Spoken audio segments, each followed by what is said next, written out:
Hey guys, this is AntCap24 coming to you with the new scheme. It's going to be single back wide trips. And today we're going to look at part 1 of this series. And we're basically going to run this stock. No motion, no flipping, no anything. Just pick the play and run it. And what we're going to do today is establish everything off of this halfback plunge play. Halfback plunge is a play in which, if run correctly, can get you some yardage inside. We can get some yardage outside on some other ways. But today we're going to show you just basically how to run it inside. Alright, so let's go ahead and pick this play and run it the way it's intended. Basically, let's back this up a little bit just to get us some room. Alright. So, on the halfback plunge, without doing any type of adjustments to it, you want to be following your number 75 here, which is your right guard. And typically speaking, if you look at the count men, he's going to head up on that defensive tackle, and you want to cut this inside, where that right tackle should be able to get to the second level and get to the linebacker. So let's go ahead and show you how it would work. See how it gets second level? You're looking really just to read that one block. Don't worry about anything else. Read the 75's block. If you can push him outside, you're going to go inside. If you push him inside, you want to go outside type deal. So right here, he had a hold on him where you were not going to be able to get into the inside because of the way he held him up. Right there, now you're going to be. Right? So basically, this play is only going to get you about 3 to 5 yards. It's an inside presence. It's something that we're going to want to run just to keep your opponent honest. You know, this isn't something that on this particular setup, if you go to part 2, you're going to see a better setup of how to run this play, but we're going to have to be able to run inside without doing any motion just so we can set up the pass plays, right? So basically, this is the way you run it. It's a quick hitter, which is really nice. You should be able to get some yardage right away due to the fact that he's already taking a step towards the line of scrimmage. When he first gets the ball, it's kind of really quick and you just hit the ball. So that's what the run play is. If you look at the rest of the formation, there's really only a couple more run plays, and I don't like it stock. Basically, if you look at it, it's going to be a halfback draw, and it's going to be a toss strong here. And neither of those plays work very well stock. We'll show you a different way to run the strong later, but basically that's basically what I like to do as far as passing. Now, the run is needed to set up the pass plays, right? And we want to make sure we show you that and go ahead and show you different ways to set up the pass play. So if you look here, PA wide receiver in, one of my favorite plays to call. If you look at the right hand side, I've called it 220 times for average of 12.2 yards. It's one of my go-to bomb plays, but I can throw it to it short. I can throw it differently. I throw this play in for a lot of different reasons, but it's a nice base play. So go ahead and take a look at it. And let's go ahead. And this is how it is like this, right? We can run this a couple different ways, but the most common way for me is to put the RB on a streak, the A on a slant, right? That's all I do, and this is going to free up the bomb to the B receiver. You can throw this in several different angles, several different times. If you get pressure, you can throw it to it early. If you throw it to him, if you don't get any pressure, you can wait. And the longer you wait, the more of the bomb it is. So let's go ahead and show it to you. Run the play action. Right here, I'm not getting pressure, so I can go ahead and throw it. And he's wide open there for the touchdown, right? I can throw that as a lob to the corner. I can throw it to it as a bullet. The best way to do it is basically to do a bullet, because that way you can let your receiver catch the ball afterwards. If you're getting any pressure, you can throw it to him early and let him do the rest of the work. And basically, this play, when the line hold up, is a great play to be able to see. Now how it doesn't hold up, kind of throw it. That's the one thing that you don't want to do, is if when you throw it, you have to worry about that one linebacker, right? Because he's going to be dropping in coverage. But you can definitely throw this early right there. And that's a lot of times when I throw it, because of the fact that I don't get the line to hold up. But basically, let's go ahead and show it to you. The different stages. You can throw it right there. or you can go ahead and throw it deep, right? And let's go ahead and throw this one deep. Hopefully we get enough time. We don't, so we're going to throw it earlier. So basically, once he reaches a certain point, you can throw the ball anytime, and he's going to be open. That certain point is right about that right hash mark. As long as it gets to that point, you're good to go. Right now I can throw it to him, and he's going to be open. This does beat cover 2, cover 3, and cover 4. And let's see if I can throw one of those bomb plays if I get enough time. I'm not going to get enough time, so I throw it early. Alright, so that's how that works. Depending on the time that you get, you want to throw it by then. There is another wrinkle on this play, and I can show it to you here in a second. Okay, that time I'm trying to buy time. I'm going backwards. That's not my style. But at the same time, I'm not getting the time that I want, so you throw it early. Now, another wrinkle on this play is to be able to put the A on a flat route, put the B on a streak, and you can hit the RB. This works best against cover 3 and cover 2. It does beat cover 4, but not as well. Basically, go ahead and you cut off the play action, and that time I threw it over his head. You don't cut off the play action. I messed that up. A on the flat, B on the streak. You let the play action go, and you're throwing it right there. Okay, so that's a different way to do it. This is more of a cover 2 beater. It does beat cover 3 like you showed right there, but that's one way to run it. And then, you know, basically, so you're throwing that early. That's the thing that you have to worry about that guy. Now there is another way to run this as well, and I've showed this in the part 3 video, but I want to show it here in part 1 as well so that you can see basically how this works. Basically, if you put the A on a flat as well, what you can do is you can cut off the play action and roll to the right hand screen, and you can get this RB down the sideline. Now watch how it works. Go to there, to the right side, and now you're throwing it. The reason why this works is because you're shortening the throw, and let me show this a couple times, and I'll show it in replay and kind of explain really what I'm trying to get with this play here. So basically, go ahead and cut this off. You want to roll outside the tackle box, and then you want to throw it to this guy down the sideline. Okay, so show it one more time for consistency, and then go ahead and break it down for you. So A on a flat. That's all you do. Move this guy to the right. As long as that guy holds up and that guy doesn't get to that play. Okay, so let's show on instant replay why this works.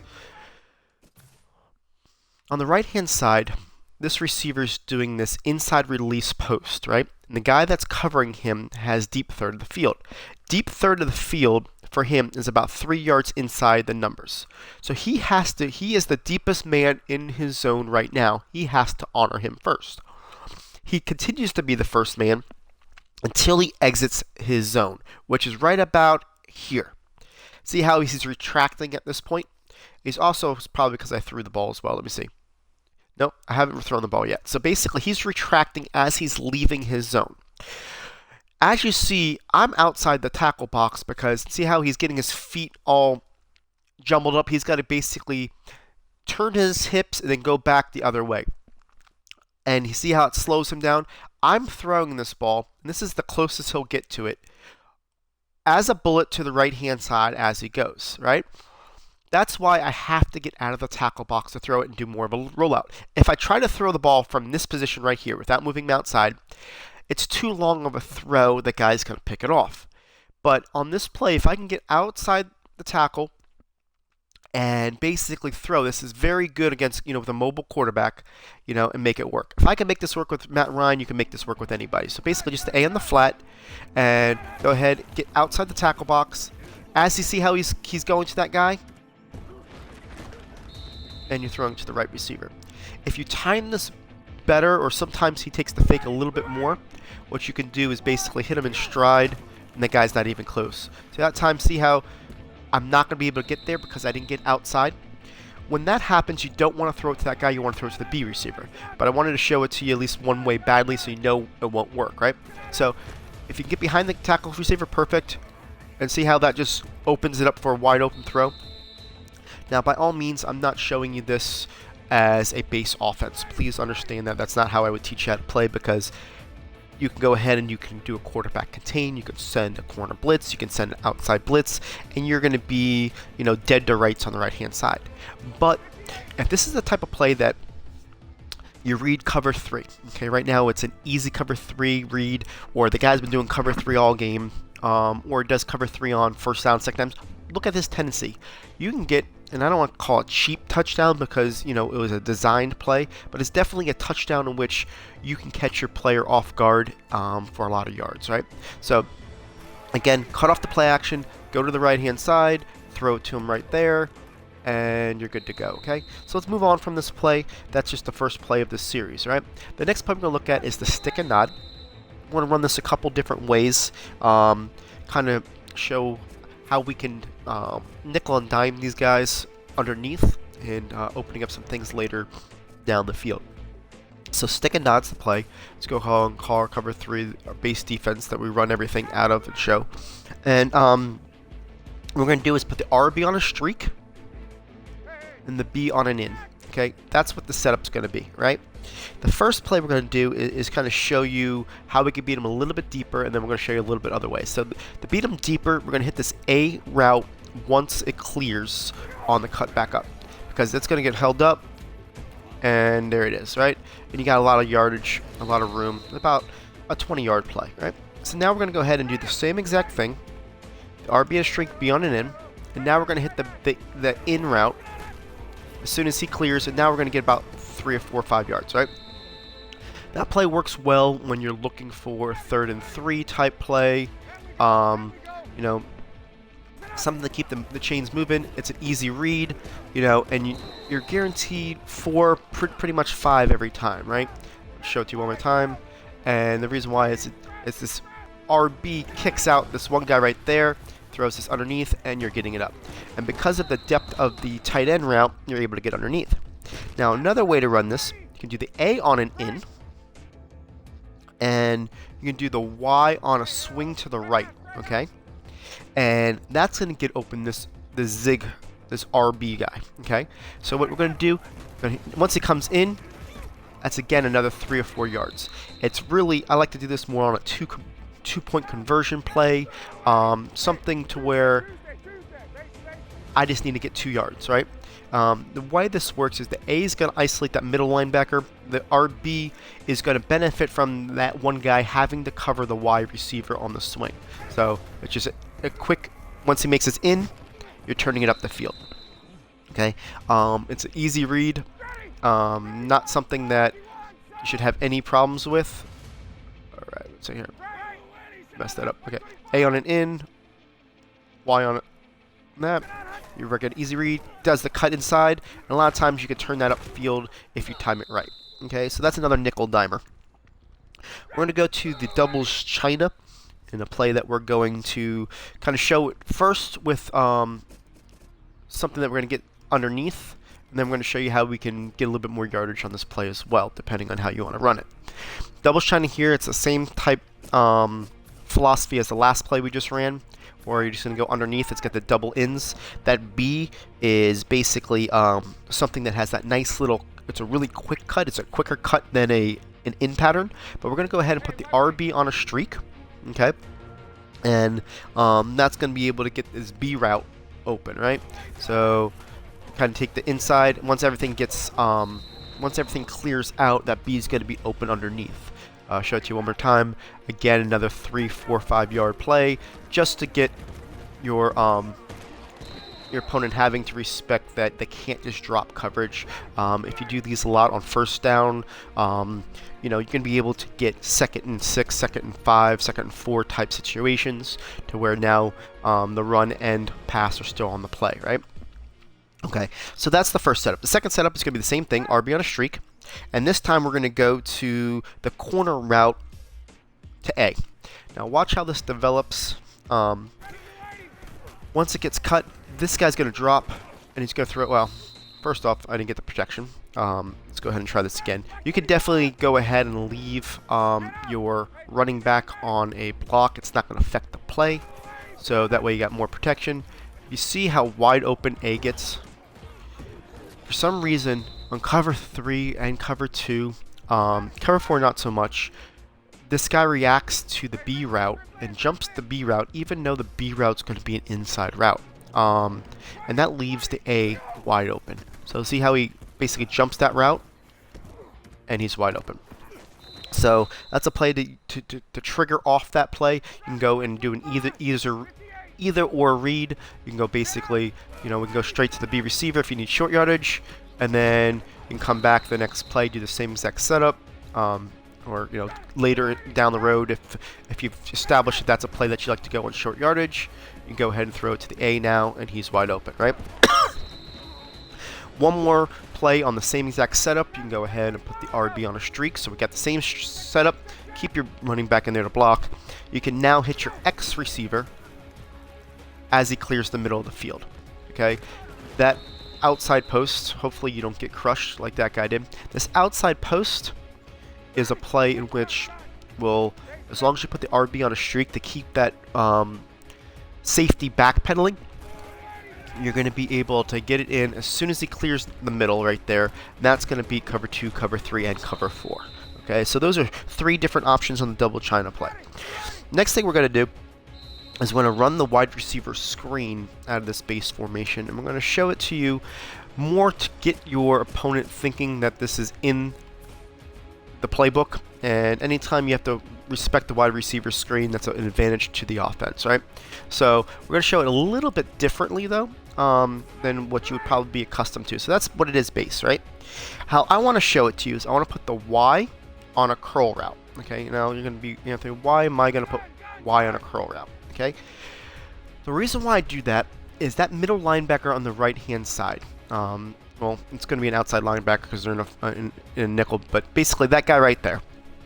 Okay, he has to honor that route, and he has to stay home in the middle, so he doesn't get to jump the B route. Okay, so that's one way we're going to hold that guy there. This is why I like to run a lot of my wide receiver screens, because that Y never really makes it into a blocking situation because of the fact that he has the ability. It's such a quick pass. So let's get him there to hold that guy, right?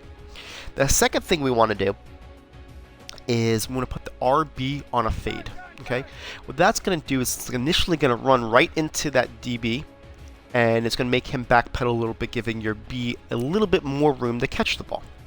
And then secondly, instead of this make the screen already that's there, I don't like the animation that does, because a lot of times he's catching the ball going backwards. It takes forever to get back up the field. If you put the B on a smoke screen, which is the R trigger, okay, I feel like he's got a better opportunity getting back up the field. Okay, so let's go ahead and show it to you right here and give you the ability to see what I'm talking about here. So that's the screen that I'm looking for. It's not a home run play, but you know what? It's going to give you 6-7 yards. It's what I call a safe screen, and give the ability to show that you can do the screen. Just by showing you can do the screen is going to open up a lot of stuff, because now they have to scheme for it, right? So let's try it again. RB on a fade, B on a smoke screen, and Y on the curl. Right? That's basically how it is. Gonna go ahead, opens this up. You got one lean blocker. If you can make one guy miss, you got more than 5 yards. If you can't make one guy miss, then you got 5 yards. That's basically just the realm of it. So try it one more time. B on the smoke screen, Y on this, and maybe I'll show it to you in instant replay to show you why I do what I do. So, and now by waiting a little bit longer, did you see how everything else opened up? And let me show it to you on instant replay, okay? So basically, let's first look at this guy right here, okay? He's the guy that we're targeting on that curl route, right? If I didn't put the curl route on, look what he does originally. He goes and sells out. He's like, oh, I got this guy. I got this guy. Now, about halfway through his thought process, he says, uh-oh, my responsibility is the guy at the left. So look what he does. He goes back to him. That's advantage us. That's why I put that guy on a curl route. So he has to honor his own. He's going left, and that's what opens up this entire play. We're leaving the tight end on his screen route, right? So that way he has that ability. But on the play, when you look at it, it doesn't scream screen. It shows that, that could be easily could be a flat route by the tight end. It doesn't show that it's going to be a screenplay. So by doing this, we get the linebacker back. We got that lead blocker. If you look at the tight end, he's now going upfield. This is kind of illegal, but he goes upfield and he's going to try to go and block this guy. If you wait, he will jump and block this guy. So now you're throwing it, and look how you're throwing it. Your linebacker's going left, your tight end is catching this guy, and now you've got a guy upfield being able to block upfield.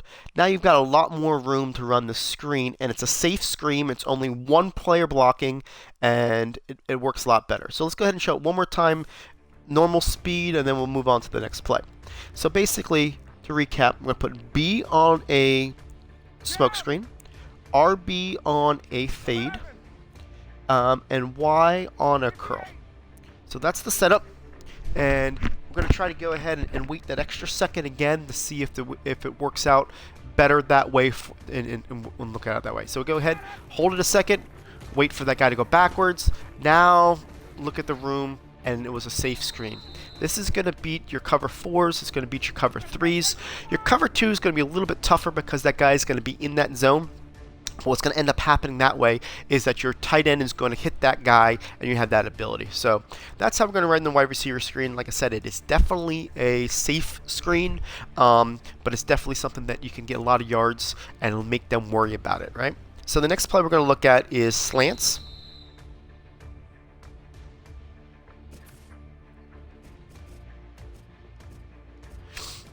And let's go ahead and find slants here. Here it is. On slants, we're really just trying to nickel and dime here on this A route. This A route is a nice safe throw, and the way it needs to work is we need to get clearance in the middle to catch it. It's a nice little, move the chains on 2nd and 3, be able to just, it's not the route that anybody's looking to cover. Let's put it that way. As a user, you're looking at these deeper routes, and this guy just kind of sits there and fades. So basically, to make this work, we're going to put the RB on a curl, and we're going to put the B on a smoke screen. Okay, so this is the setup. I know it doesn't look like anything much, but there are reasons why I do the things that I do. This is going to open up the slant stop, is what I call it, to the A receiver. And let's go ahead and show it to you here. And that's just one of those plays that you can catch and get up the field. I don't have a great tight end. The guy's not very agile. He doesn't get up the field very quickly. No acceleration.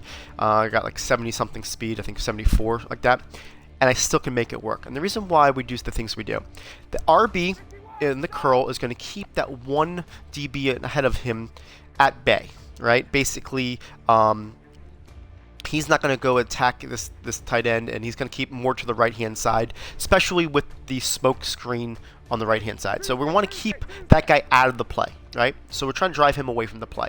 The tight end, the one linebacker, we're going to want him to drift to the right as well, covering the curl route. So basically, if we can get those two players to shift to the right, the backside slant is going to keep the other two at bay at the left-hand side, opening up the middle of the field. And that's why we do the setups that we do, just to get this guy to settle right there and move up the field. It's a quick hitter. It's something by the time everybody reacts, you're going to be able to do it. So let's go ahead and show it on instant replay and see what I'm talking about. So let's look at that DB first. He gets hit by that guy, and then his first reaction is go to that smoke screen. That smoke screen's a decoy. We're just leaving him there.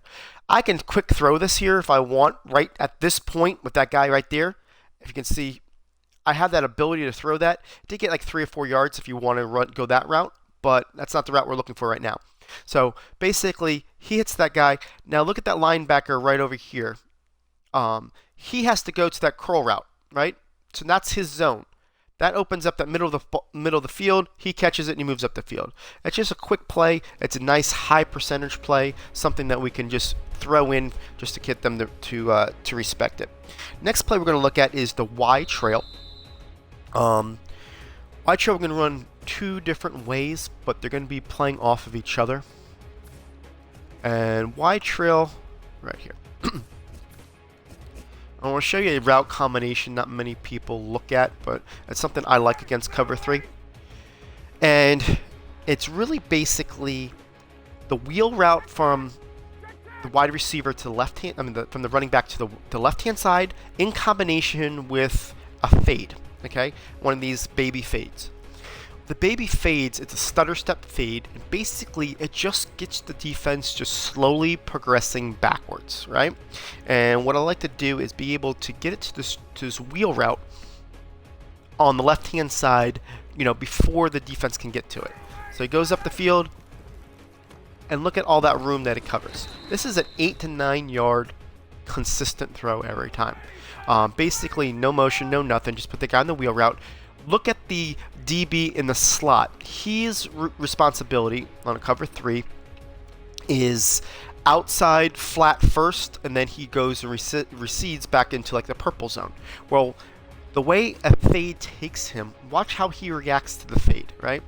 He's going out there, and now there's no threat to him, so that opens up that entire spot to throw to the wheel.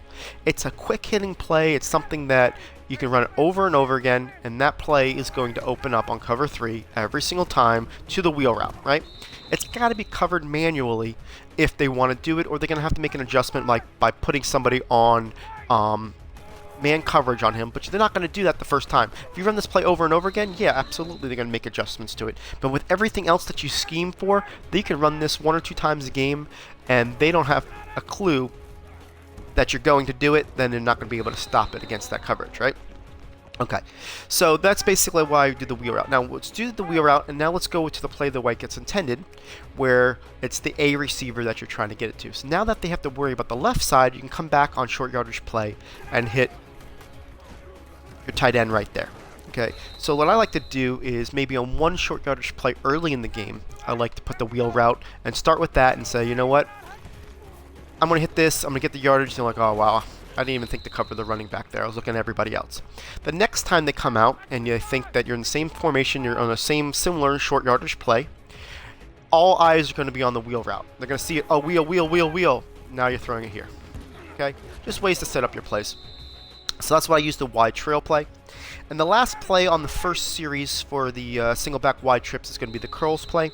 The curls is going to take advantage of this nice inside post route that's by the slot receiver, and show you this here. Okay, so in order to get that guy open, we want to put the A on a slant, and we're going to go ahead and put the X on a streak. Okay, now it's going to look like a double slant, and what we want to throw this to the RB receiver as soon as he makes his cut, because the A is going to take those linebackers to the left. That primary the guy above the RB is actually going to kind of react more towards the curl first, and that's what's going to open up the RB.